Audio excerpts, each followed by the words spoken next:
ಯಾರ್ದಿ ಕಾಡು ಯಾರು ನೀವು ಇರೋದು ಅದಕ್ಕೆ ಕಾಯಕ್ಕೆ ಕಾಯಕ್ಕೆ ಮತ್ತೆ ಕಾಯೋರಿಗೆ ಎಸ್ಕೊಪ್ಪ ನಂಗೆ ಎಸ್ಕೊಬ್ರು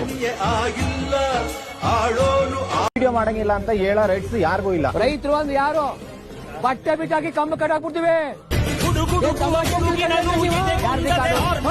ಯಾರು ನೀವು ಇರೋದು ಅದಕ್ಕೆ ಕಾಯಕ್ಕೆ ಕಾಯಕ್ಕೆ ಮತ್ತೆ ಕಾಯೋರಿಗೆ ಎಸ್ಕೊಪ್ಪ ನಂಗೆ ಎಸ್ಕೊಬ್ರು.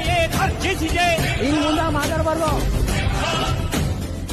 ಹೆಜ್ಜೆಲಿ ಅಚ್ಚೊತ್ತಿದೆ ಕಟು ಸತ್ಯವು ಧರ್ಮ ಕಣ್ಬಿಟ್ಟರೆ ಎದುರಾಣಿಯು ಭಸ್ಮವೇ ನರ.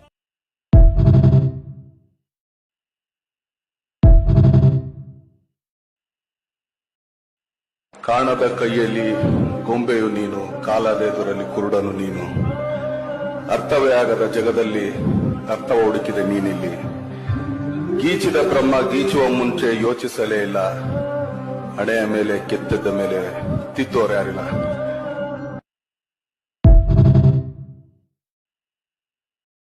ನಮ್ಮ ಅಪ್ಪರ್ ಹೇಳ್ತಾರ, ತಮ್ಮ ಭೂಮಿ ಐತಿ ಮನ್ಸಾಗ ಆಗ್ಲಾರ್ದ ಅದಿಲ್ಲ, ಪಾಲಂಗ್ ಮಾಡಕ್ ಕೊಡುದ್ ಬೇಡ, ನಮಗೇನಾಗೈತಿ ರೈತ ಅಂತೇಳಿ ಅವ್ರು ಹೇಳ್ಯಾರ ಅಂತೇಳಿ ಮನಿಲೇನ ಇಟ್ನಿ. ಮನಿಲೇ ಇಟ್ರ ಅಲ್ಲ, ಮನಿಲೇ ಹೊಲ ಮಾಡೋದಟ್ರ ಶಾಣೆತನ ಅಲ್ಲ. ಅದಕ್ಕೆ ಸಂಬಂಧಪಟ್ಟಂತ ಬೆಲೆ ಸಿಗ್ಬೇಕ.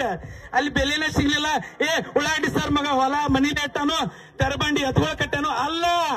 ಅದಕ್ಕೆ ಪ್ರಗತಿ ಬರ್ಬೇಕ, ಅದಕ್ಕೊಂದು ಬೆಲೆ ಬರ್ಬೇಕ. ಆ ಹೋರಾಟಕ್ಕೆ ನಮಗ ಮನಸ್ಸಿಗೆ ತೃಪ್ತಿ ಇರ್ಬೇಕ. ಇವತ್ತು ಕಬ್ಬು ಬೆಳಿತೀವ, ರಾತ್ರಿ ಕೋಲಿ ತುಳಿತೀವ, ಕರೆಂಟ್ ಹಂಗಿಲ್ಲ, ಮೋಟರ್ ಸುಡ್ತೈತಿ, ಗೊತ್ತಿರ್ಲಾರ ರಾತ್ರಿ ಹೊಳಿ ಮನಿಗ್ ಬಂದಿರ್ತೈತಿ. ಇಟ್ಟೆಲ್ಲಾ ಗುದ್ದಾಡಿ ಜಂಜಾಟ್ ಮಾಡ್ಕೊಂಡ ಸಿಕ್ಕಂಗ ಬಡ್ಡಿ ಹೆಂಗ್ ಸಾಲ ತಗಿಸಿ ತ್ರಾಸ್ ತೋತೀವ. ಬೆಳೆಸಿದ ಕಬ್ಬಿಗೆ ಬೆಲೆ ಇಲ್ಲತ್ತಂದ್ರ ಏನ್ ನಮ್ಮ ಬದುಕಿಗೆ ಅರ್ಥ? ಏನ್ ಅರ್ಥ? ಅರ್ಥ ಏನ? ಅರ್ಥ ಇಲ್ಲ. ಏನೋ ಮಾಡತ್ತೀವ ಅಂದ್ರ ಅದಕ್ಕೊಂದು ಅರ್ಥ ಇರ್ಬೇಕ, ಅದಕ್ಕೊಂದು ವ್ಯವಸ್ಥೆ ಇರ್ಬೇಕ, ಅದಕ್ಕೊಂದು ಧರ್ಮ ಇರ್ಬೇಕು, ಅದಕ್ಕೊಂದು ಶಾಣೆತನ ಇರ್ಬೇಕ. ಇವತ್ತು ಎಲ್ಲಾನು ಅಂತದೇನ್ರ ದೇವ್ರು ಕೊಟ್ಟಾನದ್ರ ಅದ ನಮ್ಮ ರೈತರಂತೇಕ.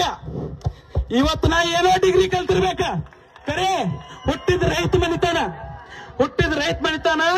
ನಮಗ್ ಎಷ್ಟು ಶಕ್ತಿ ಐತಂದ್ರ ಒಬ್ಬ